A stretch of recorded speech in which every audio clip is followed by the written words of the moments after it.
Okay, guys, let's continue. We are into question number 5 of July 21 examination of CA panel SCMP. This question was set from theory of constraints topic.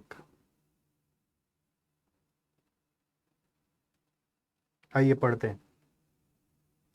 DAC manufactures motor rotors in two operations, casting and bonding. Following information is furnished. Casting का capacity और bonding का capacity दिया और annual production दिया है. इससे क्या समझ में आ रहा है कि बॉन्डिंग का कैपेसिटी जितना है पूरा यूज़ हो जाता है, इसलिए बॉन्डिंग बॉटल नेक रहा होगा. कास्टिंग में ऑलरेडी आइडियल कैपेसिटी है तो नॉन बॉटल नेक रहा होगा. Fixed operating cost excluding material है और fixed operating cost per unit produced ये कैपेसिटी से डिवाइड करके निकाला गया लग रहा है. नहीं, कैपेसिटी से नहीं डिवाइड किया है, 60,000 से डिवाइड किया है. कि 60,000 से क्यों किया, इसको 75,000 से क्यों नहीं किया? क्योंकि जब आपका बॉन्डिंग से 60,000 आ रहा है और कास्टिंग बॉन्डिंग दोनों से पास होकर गुड्स बनेगा, तो आप बोल सकते हैं by seeing the bottleneck कि ओवरऑल सिस्टम का कैपेसिटी 60,000 ही है. भले इंडिविजुअल डिपार्टमेंट का कैपेसिटी अलग अलग है, बट ओवरऑल सिस्टम से आउटपुट 60,000 ही आ सकता है, इसलिए इसको 60,000 से लिंक किया होगा. Each motor rotor sells for 3600, so selling price is given, and as direct material cost of 1600, so direct material is given, incurred at the start of casting operation. DSE has no other variable cost. This is indicating that there is a situation of throughput accounting or theory of constraint जहाँ पर कोई variable cost होता ही नहीं है material के अलावा. DSE can sell whatever output it produces. The following requirements refer only to the preceding data. There is no connection between the requirements. ठीक है, तो इससे ये भी पता चल गया कि थ्रूपुट कंट्रीब्यूशन यहाँ पे कितना आता है. थ्रूपुट कंट्रीब्यूशन 3600 माइनस 1600 करने से 2000 रुपीज़ पर यूनिट आ रहा है. ठीक है, सिस्टम कैपेसिटी 60,000 यूनिट्स का है. सो पहला सवाल क्या है, you are required to consider the following situations independently. First is DSC is considering using some modern होगा, यहाँ पे करेक्शन होगा, modern jigs and tools in the bonding operation that would increase the annual bonding output by 750 units. Annual cost of these jigs and tools is 1125. Should DSC acquire these tools? Show your calculation. एक mark के लिए ही है. तो बात है कि bonding में तो बॉटल नेक है ही, वहाँ पे कैपेसिटी बढ़ाने से 750 यूनिट्स का. कास्टिंग में कैपेसिटी बढ़ाने का जरूरत नहीं पड़ेगा क्योंकि कास्टिंग में ऑलरेडी आइडियल कैपेसिटी है. तो बॉन्डिंग का कैपेसिटी बढ़ाने से सिस्टम का वाकई में आउटपुट बढ़ जाएगा. So it will increase the output by 750 units. So you can say there will be extra contribution, throughput contribution 750 into 2000 करने जाएगा 15 लाख.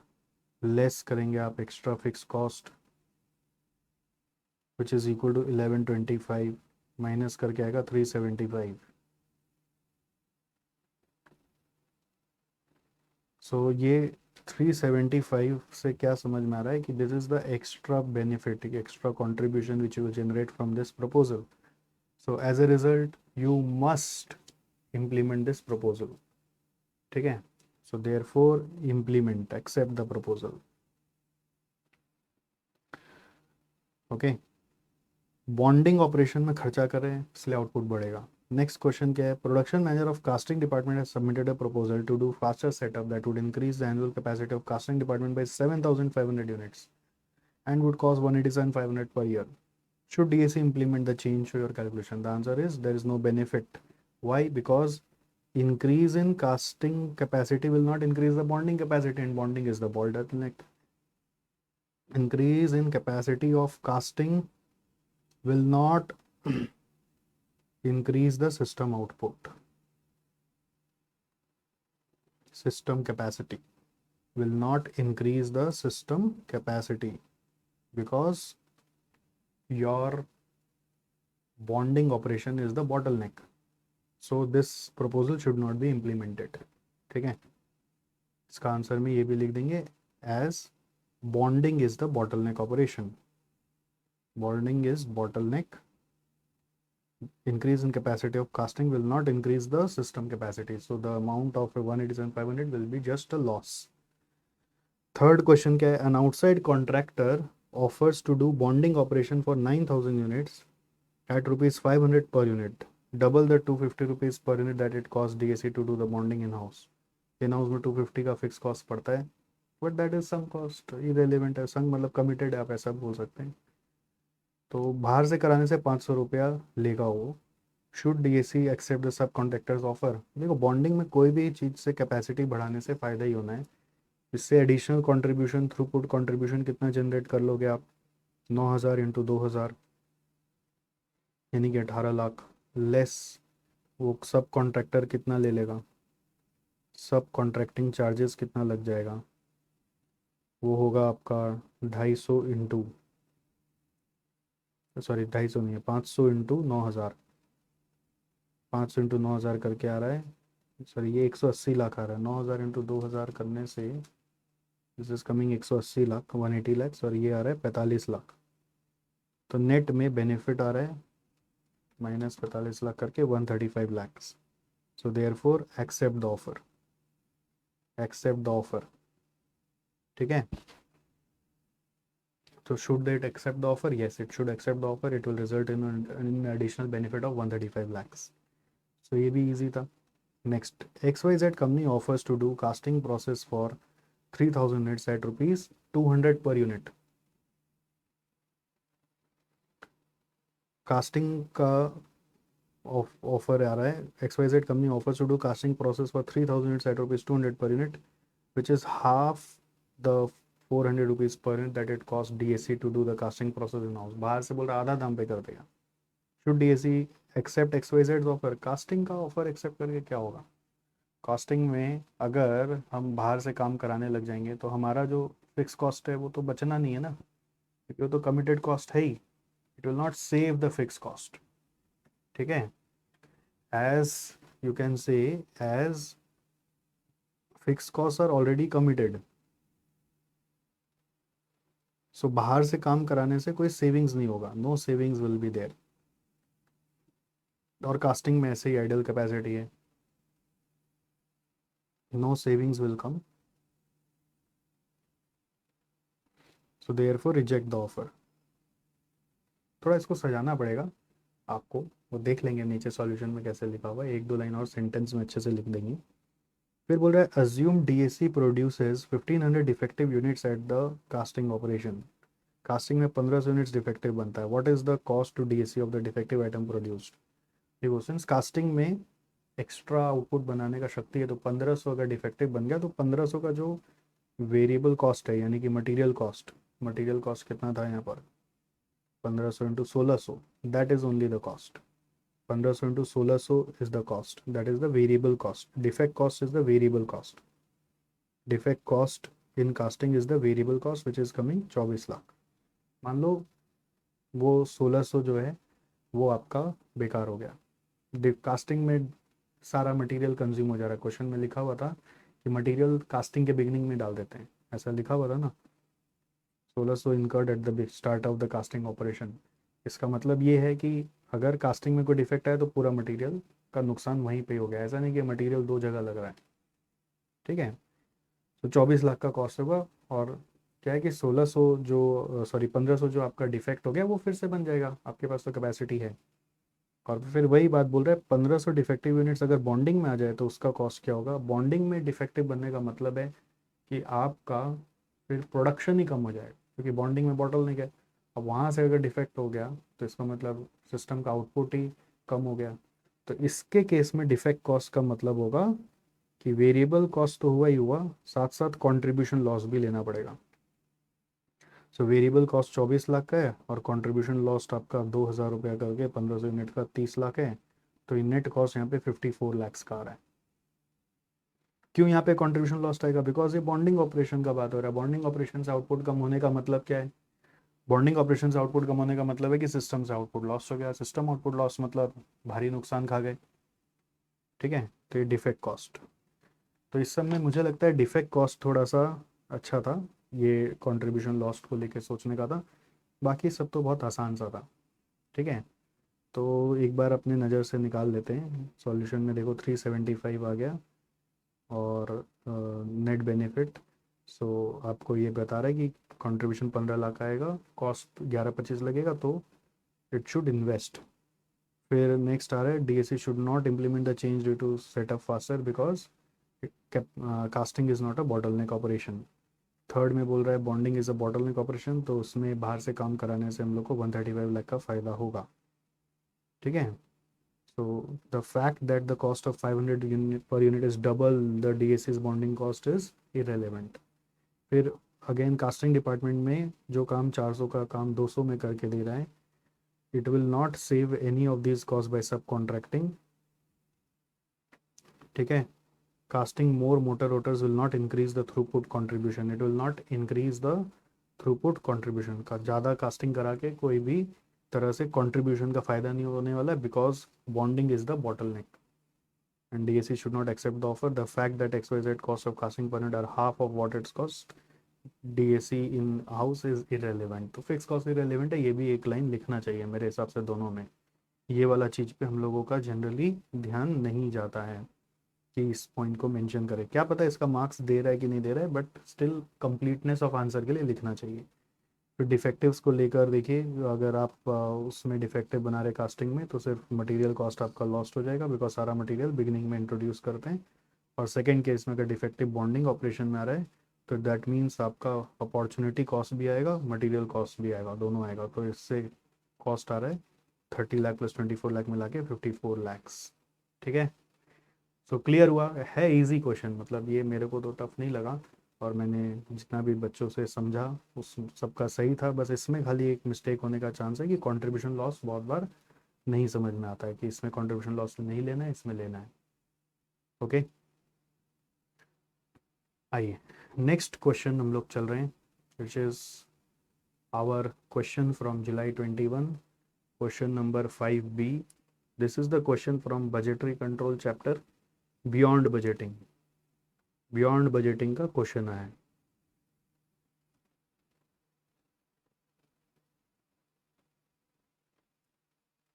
ठीक है। सो पढ़ते हैं इसको, थोड़ा इसमें समझने का चीज़ है एक दो, तो वो बताते हैं आपको। SVS is a company in the agri-food industry with 4 individual business groups. The company has an annual turnover of 50,000 crores and 15,000 employees. Its primary customers are retailers, and SVS has production and sales worldwide. SVS is organized as a cooperative and is primarily owned by farmers who are in fact the cooperative members. The cooperative members are not only owners of SBS, they are also its suppliers। ये owner भी नहीं है और ये supplier भी है, farmer ही इनको supply करता है। ये स्टोरी अमूल से मैच हो रहा है, अमूल में भी यही टर्नओवर है अप्रॉक्स, यही इतने एम्प्लॉयज़ हैं। अमूल में भी जो उसके किसान हैं वही उसके ओनर हैं, और वही उसके सप्लायर भी हैं। In fact the owners are obliged to supply the bulk of their production to SVS। The agri-food industry is characterized by a wave of consolidation, and cooperatives are actively taking part in this process. SVS is also active in this consolidation process, and the company itself is a result of several mergers। ये लोग बहुत सारा merge करके एक company बनाया अपने आप को। In a cooperative, any net income for the year is distributed to the farmers in proportion to the amount or value of the goods they supplied to the cooperative, or it is transferred to equity। तो cooperative में मालिक farmers हैं, तो जो भी कमाई होगा वो मालिकों के पास जाएगा। तो फार्मर्स के पास क्या तो इक्विटी शेयर बनाकर भेज दिया जाता है, या फिर उनको in proportion of the amount of supply that they are making, उसके हिसाब से उनको इनकम बांट दिया जाता है। अमूल में भी ऐसे ही होता है, जो दूध वो लोग फार्मर्स से खरीदते हैं, तो जो भी सरप्लस अमूल के पास बचता है वो फार्मर में ही इसी तरह से डिस्ट्रीब्यूट कर देते हैं। The distribution from the cooperative are of utmost importance to the farmers, as such distribution often constitute their main or only source of income। Farmers subjectively compare their cooperatives with alternative trading partners and their own farming operations with those of other farms। If they are dissatisfied, cooperative members can switch to a better performing competitor to gain access to higher income। Clear है कि भाई अगर आपको लग रहा है कि हमारे यहाँ से आपको ज़्यादा फायदा नहीं आ रहा तो दूसरी जगह चल जाइए। ठीक है। SBS started changing its budgetary process recently in connection with the implementation of new enterprise resource planning system। At the time, the company decided to closely examine several business processes, including its planning and budgeting procedures। During that analysis, beyond budgeting principles emerged as a relevant data। Now, required is explain briefly the concept of beyond budgeting and its characteristics, discuss how the principles of beyond budgeting will promote a cultural framework that is suitable for modern dynamic business environment. तो देखो, जब ये paper को हम लोग review कर रहे थे ना, तो व्हाट इज़ बियॉन्ड बजटिंग, चलो ठीक है, सबको पता है लिखना, कैरेक्टरिस्टिक सबको पता है लिखना, लेकिन ये प्रिंसिपल्स ऑफ बियॉन्ड बजटिंग को लेके हम लोग के मन में संशय आ रहा था कि क्या पूछा है। तो अभी लेटेस्ट ऐसे मैट में कुछ 12 प्रिंसिपल्स के बारे में बताए थे। ठीक है, 6 में लीडरशिप प्रिंसिपल था, 6 मैनेजमेंट प्रिंसिपल था। तो हम लोग को लग रहा था वो लिखना है, और बहुत बच्चे वो लिख कर आए थे, बट उसका मार्क्स उनको नहीं मिला, क्योंकि इंस्टीट्यूट नहीं चाहता था कि आप वो लीडरशिप और मैनेजमेंट प्रिंसिपल लिखें। वो जनरल जो प्रिंसिपल्स है आईसीआई के मटेरियल में, बिफोर दैट न्यू थिंग जो अभी लेटेस्ट मैट में ऐड हुआ था, वो लिखने बोल रहा है। तो ये थोड़ा सा मेरे को शॉकिंग लगा कि अल्टीमेटली प्रिंसिपल मतलब क्या बोलना चाह रहा था। आंसर कुछ और ही निकला, बच्चे कुछ और ही लिख कर आए। कैरेक्टरिस्टिक्स में भी मैंने देखा कि पॉइंट्स याद नहीं होने से आप ऊट पटांग लिख कर आ रहे हैं, जो इंस्टीट्यूट के मैट में लिखा हुआ नहीं लिखा हुआ है, तो मार्क्स नहीं मिलेगा। तो ये सब क्वेश्चन जो प्योर थ्योरेटिकल टाइप का होता है, उसमें थ्योरेटिकल अगर मेमोराइज किया हुआ है तभी आप इसको अटैम्प्ट करें, नहीं तो अटैम्प्ट करने में कोई बहुत ज़्यादा बेनिफिट नहीं है। अगर मेमोराइज्ड है तब आप लिख सकते हैं। तो पहले आपको बियॉन्ड बजटिंग के बारे में बताना है। ये जैसे यहाँ पे ब्रैक जो ग्रे शेड में मैटर दिया हुआ, वो उतना इंपॉर्टेंट नहीं है। जो मैटर है उसको फॉलो करिए। The concept of beyond budgeting lies in the background of drawbacks of traditional budgeting. बियॉन्ड budgeting is basically a system which abandons the limitations of traditional budgeting. Until the last decade, our nation had an annual budget exercise that would spell out the business goals for the upcoming year and performance expectation to meet these goals. This was made on the past performance, previous year budget modified for any required changes for the current upcoming year. तो ये बता रहे हैं यहाँ पे traditional budgeting का feature कि traditionally हम लोग कैसे करते हैं, बट ये तरीका बियॉन्ड बजटिंग में नहीं लगता। सो ये बीच में जो नॉलेज दिया हुआ है वो difference between traditional and beyond budgeting दिया हुआ है। बेसिकली ट्रेडिशनल बजटिंग का लिमिटेशन दिया हुआ है एक तरह से। Traditional budgeting had the following drawbacks, आप इसको अपने नॉलेज के लिए पढ़ सकते हैं। ऐसे इंस्टीट्यूट मैट में भी दिया हुआ है लिमिटेशंस ऑफ ट्रेडिशनल बजटिंग बोलकर, वो चीज़ आप यहाँ पर वापस से पढ़ सकते हैं। तो सीधा आपको यही लिखना है कि बियॉन्ड बजटिंग किस लिए आया था। It was basically a system of budgetary control to abandon the limitations of traditional budgeting। यानी कि to address this issues the concept of beyond budgeting was proposed by, नाम लिखो न लिखो उतना फर्क नहीं पड़ता, but this core reason was there for proposing beyond budgeting. It aims at building agility in the business that will help it in function in an ever changing environment। सो इसमें ये दो प्रिंसिपल लिखना जरूरी था। जो भी बोल्ड मैटर होता है उसका मार्क्स अलॉटेड होता है। It is a more adaptive process, it is a more decentralise process. फिर इसका सूटेबिलिटी के बारे में बहुत लोग नहीं लिखा, तो उसका भी मार्क्स अलॉटेड था। Suitable for industries where there is a rapid change in the business environment और industries are undergoing radical change. तो ऐसे मार्क्स अलॉट होता है ना, जैसे एक मार्क इसका डेफिनेशन का क्यों बियॉन्ड बजटिंग आया, एक मार्क अडॉप्टिव प्रोसेस का, एक मार्क डिसेंट्रलाइज प्रोसेस का, एक मार्क सूटेबिलिटी का, ऐसे मार्क्स अलॉट हो जाता है। वो एक मार्क था कि आधा मार्क था वो मुझे नहीं पता, मैं तो अंदाज बता रहा हूँ आपको किस तरह से मार्क्स डिस्ट्रीब्यूट होते हैं। फिर कैरेक्टरिस्टिक्स ऑफ बियॉन्ड बजटिंग में आप अपना मन से कुछ भी लिखेंगे, मार्क्स नहीं है। इसमें जो पॉइंट्स है वो मैच होना चाहिए। Use of rolling budget, benchmarking, focus on managing future results, not on past performance, allows operational management to react to environment, encourages innovation, more timely allocation of resources। तो मान लीजिए 6 पॉइंट है तो इसका 3 मार्क रहा होगा, ऐसा मैं अनुमान लगा रहा हूँ। ठीक है, अभी यहाँ तक ख़त्म हुआ का बात। वैसे ये 10 मार्क का है, तो मुझे लगता है कि ये सबका एक एक मार्क नहीं होगा, आधा आधा मार्क ही होगा, क्योंकि और भी बहुत सारा मैटर है इसमें। तो इस तरह से 5 मार्क डिस्ट्रीब्यूट हो गया। फिर उसके बाद आता है कि ये रेलेवेंस टू एसबीएस कंपनी किस तरह से बैठेगा। ये चीज़ कोई नहीं लिखने गया होगा, कोई भी इसको नहीं सोच पाया होगा। ये समथिंग वेरी यूनिक है कि रेलेवेंस टू एसबीएस कंपनी भी हम लोगों को लिखना है। SBS is a large global company having 50,000 crore turnover. Facts of the case बोल रहे हैं, employee basis 15,000, global nature of the business in addition to consolidation and merger within its industry creates volatility in the business environment. तो ये global nature का जो business है, इतना जो मर्जर कर रहे हैं, इसके कारण इसमें वोलेटिलिटी आ रही है। A traditional annual budget on past performance may not be completely relevant. Rolling budgets linking to KPIs to corporate strategy, external benchmarking, timely allocation of resources, focus on future or results heralds the need for beyond budgeting. It builds agility in the company's operation that will help it to keep up the competition. So ये जो line है ये खाली important है मेरे हिसाब से, कि ये अगर कोई मेंशन कर दे तो थोड़ा सोने पे सुहागा हो जाए, बट इसका क्लिक करना नेचुरल नहीं है।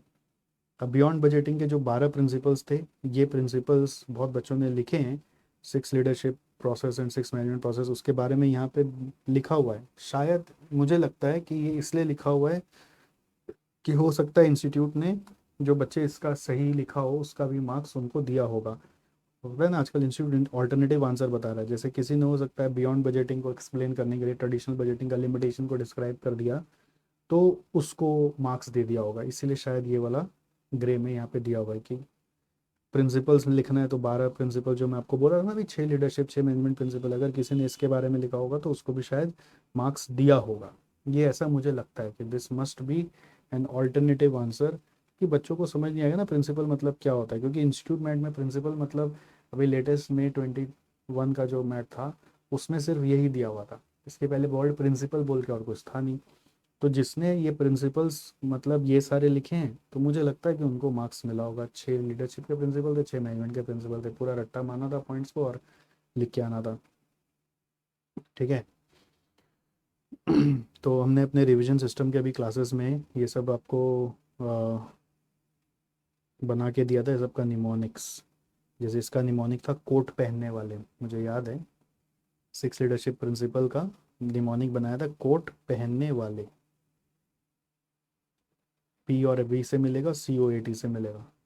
कैसे पॉइंट्स याद रखा जा सकता है। और इसका था 6 मैनेजमेंट प्रिंसिपल का प्यार प्यार तेरा रिदम, प्यार प्यार तेरा रिदम। तो ये ऐसे होगा PYAR, तो देखो पी से मिलेगा, आर से मिलेगा, पी से मिलेगा, आर से मिलेगा, फिर पी से आर से, फिर प्लानिंग है और रिवॉर्ड्स है, और फिर तेरा का टारगेट से रिदम का रिदम है। तो ये रिमोनिक्स से याद रख के आप 12 का 12 पॉइंट लिख के आ सकते हैं। बट देखने को क्या मिल रहा है कि यहाँ पे ये लोग इस तरह से भी एक और प्रिंसिपल्स बता रहे हैं। बेसिकली आपका इंस्टीट्यूट मैट यदि आप रेफर करेंगे तो आपको एक पैराग्राफ दिया हुआ है टेबल बना के कि difference between traditional and beyond budgeting क्या है। ट्रेडिशनल और बियॉन्ड बजटिंग का डिफरेंस दिया हुआ वहाँ पर एक पैराग्राफ में टेबल बनाकर, और उसमें कुछ हेडिंग दिए हुए हैं कि टारगेट्स एंड रिवॉर्ड्स के कॉन्टेक्स्ट में दोनों में क्या डिफरेंस है। उसी तरह से प्लानिंग एंड कंट्रोल के रेस्पेक्ट में दोनों में क्या डिफरेंस है, रिसोर्स एलोकेशन एंड कोऑर्डिनेशन के रेस्पेक्ट में क्या डिफरेंस है, और नेशन कल्चर के रेस्पेक्ट में दोनों में क्या डिफरेंस है।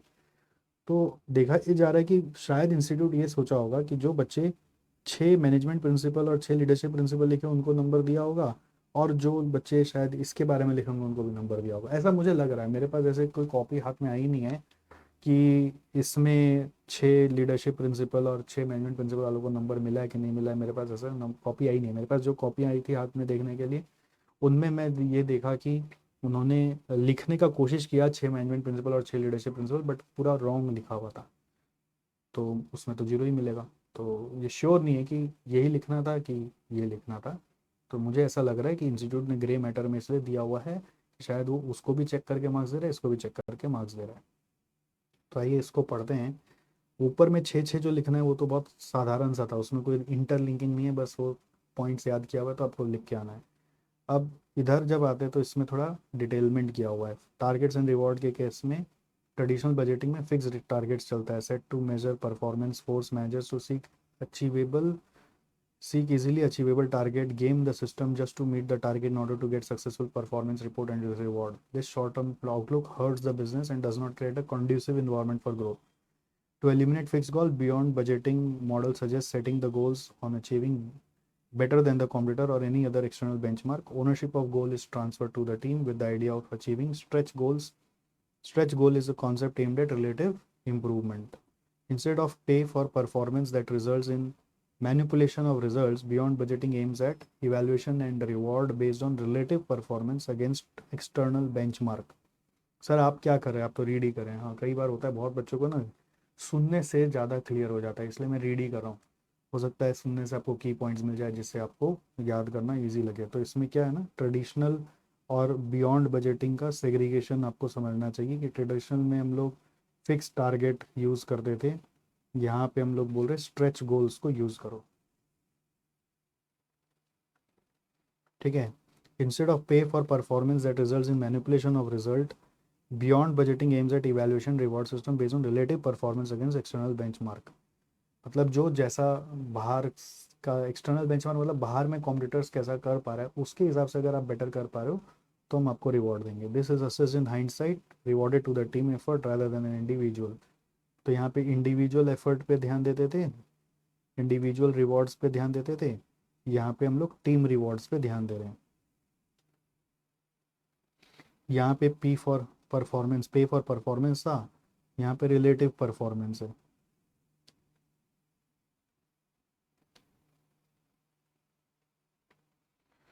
If the team has performed well given the business competition and environment, it can be rewarded appropriately in hindsight. For example, in a situation of glut in the market, a sales increase of 5% may be viewed as very good performance and rewarded well. In a situation of bloom in the market, a sales increase of 5% against the competitors 15% will not be sufficient. This assessment of performance of the team is made in retrospect, hence payment is now for relative performance. इसको पढ़ने से क्या हो रहा है ना, जो institute mat में ये सब पॉइंट्स दिया हुआ था वो उतना वेल डिस्क्राइब नहीं था, खाली पॉइंट्स दिया हुआ था। हम ही लोग डिस्कशन करते समय थोड़ा बहुत आपको एक्सप्लेनेशन देते थे, करेक्ट।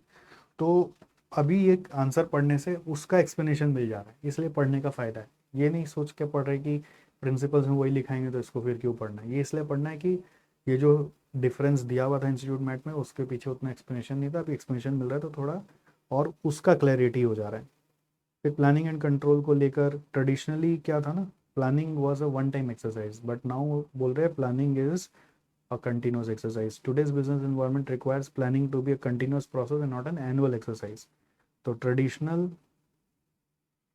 और बियॉन्ड बजटिंग का डिफरेंशिएट वापस करोगे तो ये बोलता है planning is a one time exercise, annual exercise, और ये बोल रहा है कंटिन्यूस एक्सरसाइज है, दिस इज कंटिन्यूस एक्सरसाइज, ठीक है। The teams at operational level are involve in strategy planning and decision making based on the goals, key performance indicators and action plan. A, a periodic review of their performance against these metrics help them assess if the goals have been met. Changes are made to the goals and key performance indicators to suit the current real world scenario. Senior management may keep reserves in order to invest in any sudden opportunities that may arise. They may also exit certain projects to limit losses. मतलब बात ये कि कभी भी invest कर सकते हो, कभी भी निकल सकते हो, जब चाहो निकलो, जब चाहे एंट्री एग्जिट फ्री रखो, एंट्री एग्जिट कभी भी करना हो करो। ऐसा नहीं कि सब साल का बिगनिंग में ही बैठ के सोचेंगे, साल का एंड में बैठ के ही सोचेंगे, ठीक है। और पीरियोडिक रिव्यू करते रहो, पीरियोडिक रिव्यू यहाँ पे करते रहो बियॉन्ड बजटिंग में। Performance indicators and action plans, a periodic review of their performance against this matrix help them assist if the goals have been met. फिर रिसोर्स एलोकेशन पहले one time था, अभी based on need होगा, ठीक है। तो traditional budget focus on cost cutting, hence if a resource has been factored into the budget there may not be any permission given to acquire it just so that the budget target can be met. This stifles many opportunities.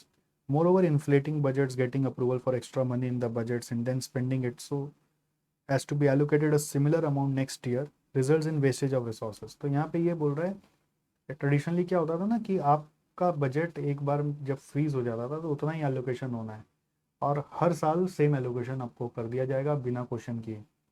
Beyond budgeting zero base budgeting को थोड़ा बहुत follow करता है कि जब जिसका जो ज़रूरत होगा वो रिसोर्स दिया जाएगा, ठीक है। तो रिसोर्स में फिक्स्ड एलोकेशन होता था पहले कि जो डिसाइड हो गया वही मिलेगा, अभी बोल रहे हैं एज पर नीड हो जाएगा आपका, resource allocation as per need हो जाएगा, makes the resource available as per needed. They may set key performance indicator as a benchmark for resource allocation. For example, there can be an expense to income ratio so that each asset that is bought may be measured against the income it generates, ठीक है।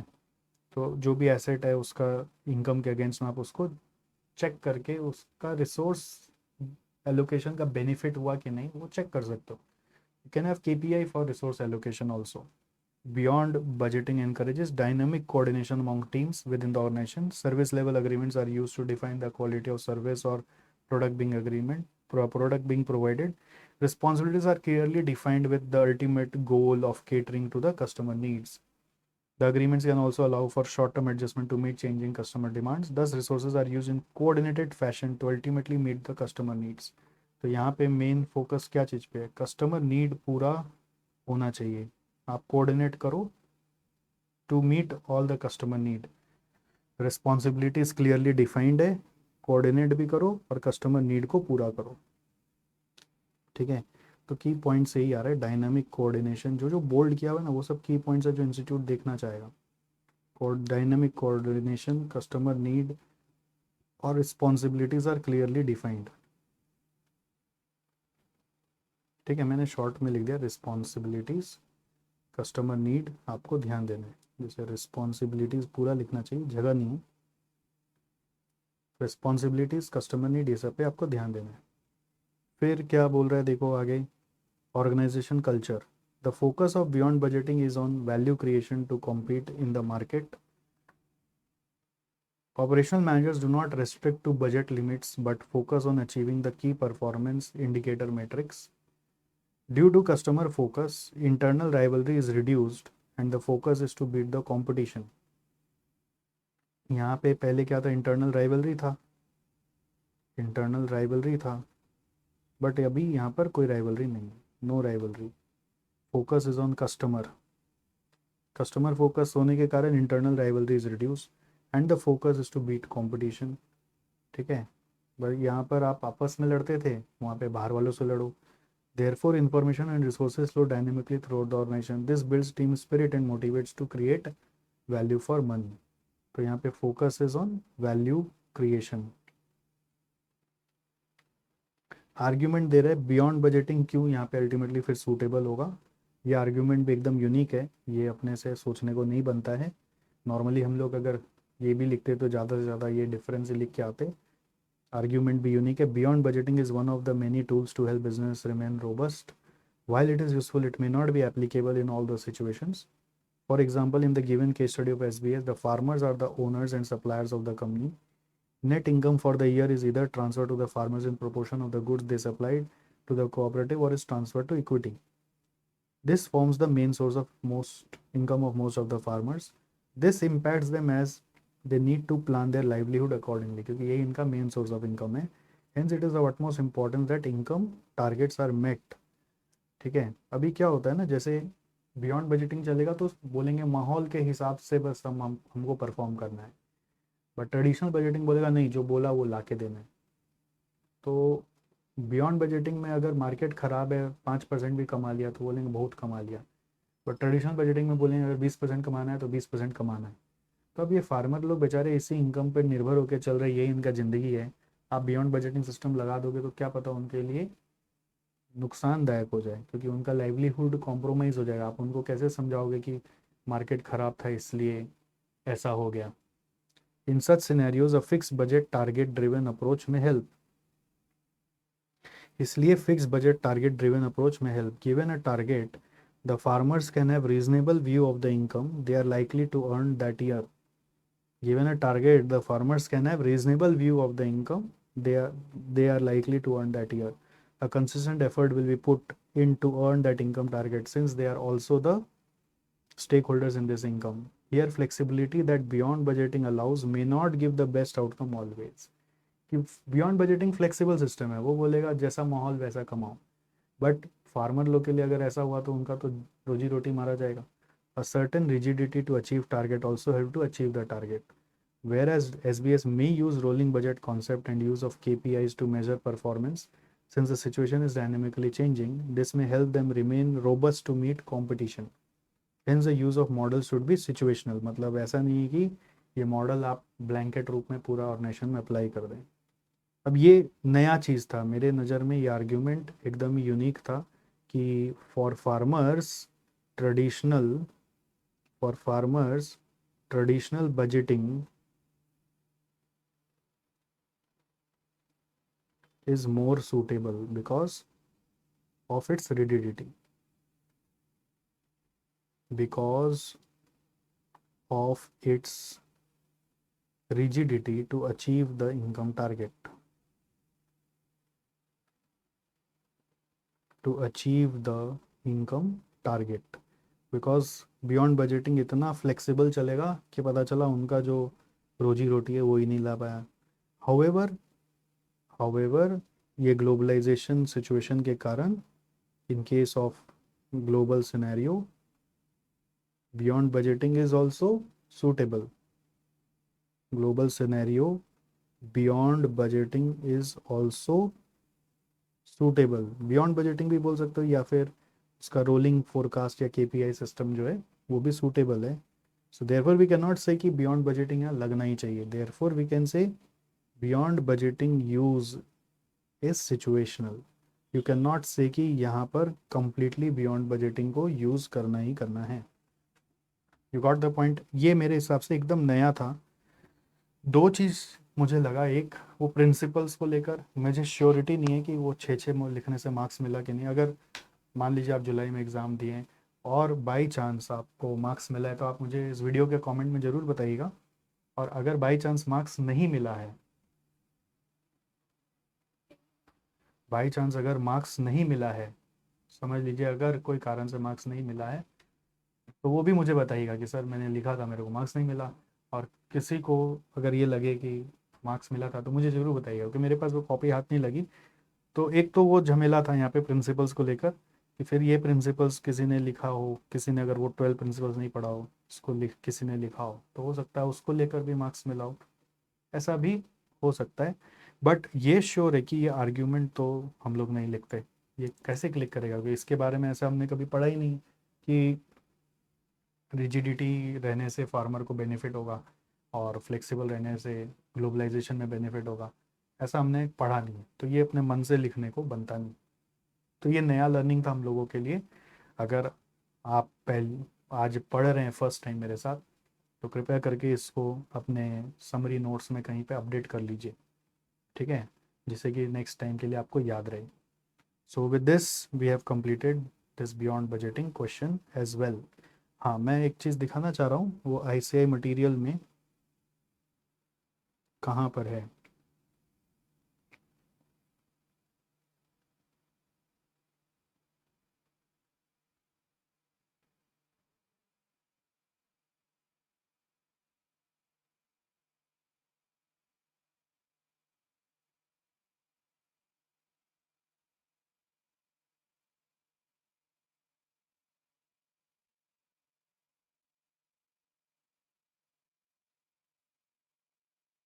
ये रहा।